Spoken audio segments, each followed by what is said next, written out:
नमस्कार दोस्तों, मैं हूं ऋतु और आज हम बात करेंगे हमारे द्वादश ज्योतिर्लिंग स्तोत्र में आने वाले तीसरे ज्योतिर्लिंग के बारे में, जो है उज्जैन में स्थित महाकालेश्वर। यह ज्योतिर्लिंग, यह शिवलिंग स्वयंभू है, मतलब खुद से प्रकट हुआ है। महाकाल मतलब कालों के काल, जो समय के चक्र से परे है। यह ज्योतिर्लिंग मध्य प्रदेश में उज्जैन नगरी में स्थित है। यह नगरी 5000 साल पुरानी है और इसे हम अवंती नगरी भी कहते हैं। भगवान श्री कृष्ण और उनके बड़े भाई बलराम ने उज्जैन में स्थित ऋषि सांदीपनि के आश्रम से शिक्षा ग्रहण करी थी। उज्जैन को मंदिरों का शहर भी कहा जाता है। इस मंदिर के कॉम्प्लेक्स में इस महाकालेश्वर ज्योतिर्लिंग को 3 भागों में या फिर 3 खंडों में विभाजित किया हुआ है। नीचे का खंड महाकालेश्वर मंदिर कहलाता है, मध्य का खंड ओमकारेश्वर कहलाता है और ऊपर का खंड श्री नागेश्वर मंदिर की स्थापना है। नागेश्वर ज्योतिर्लिंग के दर्शन वर्ष में सिर्फ एक ही बार कर सकते हैं, वो भी नाग पंचमी वाले दिन। दक्षिण मुखी मृत्युंजय भगवान शिव श्री महाकालेश्वर मंदिर के गर्भगृह में विराजमान होकर सृष्टि का संचार करते हैं। महाकालेश्वर मंदिर के बीच में माता पार्वती, भगवान गणेश और कार्तिकेय जी की मूर्ति भी स्थापित है। पूरे देश में महाकाल ही एकमात्र ज्योतिर्लिंग है जो दक्षिण मुखी है, मतलब मंदिर के द्वार साउथ साइड में खुलते हैं। ऐसा इसलिए क्योंकि मृत्यु के वक्त दक्षिण दिशा की तरफ ही मृतित को लिटाया जाता है, बिकॉज मृत्यु के देवता है यमराज। इसमें यम का मतलब होता है जो हमारी ड्यूरेशन को लिमिट करते हैं जब तक हम इस पृथ्वी पे रहते हैं। इस मंदिर के दर्शन करने से माना जाता है काले जादू, दानव, बुराई और शत्रुओं का आक्रमण नष्ट हो जाता है। महाकालेश्वर मंदिर कितना पुराना है ये तो कोई नहीं जानता, मगर लोग ये मानते हैं कि आज से 1000 वर्ष पहले इसे महाराजा विक्रमादित्य ने बनवाया था, जबकि आज का महाकाल का मंदिर का निर्माण 150 साल पूर्व राणोजी सिंधिया के मुनीम रामचंद्र बाबा शेन जी ने करवाया था। अब हम जानते हैं महाकालेश्वर मंदिर से जुड़ी हुई कथा और उसके पीछे का इतिहास क्या है। शिव पुराण के कोटि रुद्र संहिता के अध्याय नंबर 16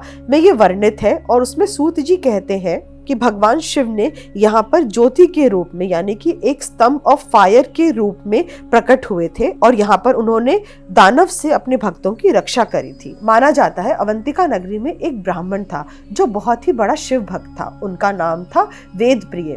उनके 4 पुत्र थे और वो भी बहुत ही बड़े शिव भक्त थे।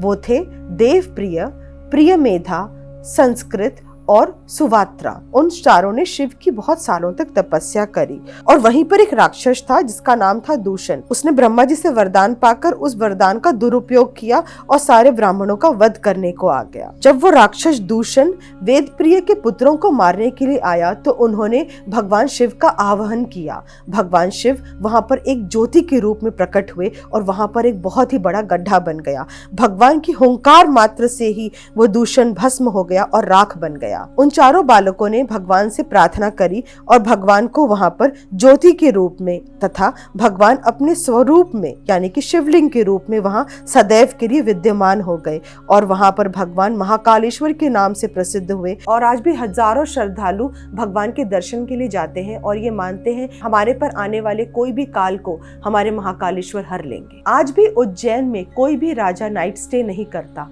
कोई भी नेता वहां रुक नहीं सकता, क्योंकि वहाँ के राजा तो सिर्फ महाकाल है। महाकाल के अलावा किसी भी राजा या नेता को वहाँ पे रुकने की अनुमति नहीं है। ये तक माना जाता है कि मंदिर के आसपास से कोई भी बारात नहीं गुजरती, क्योंकि दूल्हा तो घोड़े पर आता है और महाकाल के मंदिर के आगे कोई भी घुड़सवारी नहीं कर सकता, क्योंकि सत्यम शिवम सुंदरम, महाकाल से सुंदर तो कोई लग नहीं सकता और उनसे ऊपर कोई बैठ नहीं सकता। महाकाल की आज्ञा के बिना और उनके बुलावे के बिना उनका दर्शन तो असंभव है। यहाँ पर वैवाहित स्त्रियां साड़ी में आती हैं और पुरुषों के लिए धोती ही मैंडेटरी है। हर दिन हजारों सालों से महाकालेश्वर मंदिर में भस्म आरती की जाती है, जो बहुत ही विश्व प्रसिद्ध है। इसमें सुबह 2:30 बजे से भक्त कतार में लग जाते हैं और अपने शिव की भस्म आरती देखते हैं, जो अपने आप में एक अनोखा अनुभव है। महाकालेश्वर मंदिर में महाकाल को हजारों की तादाद में रोज लड्डू का भोग चढ़ता है और ये बहुत ही इजीली मंदिर के कॉम्प्लेक्स पे अवेलेबल है। भक्तजन इसे प्रसाद के रूप में अपने घर ले जा सकते हैं। उज्जैन भारत में मध्य प्रदेश में स्थित है, यानी कि भारत के मध्य में। यहाँ पे टेम्परेचर काफी मॉडरेट होता है,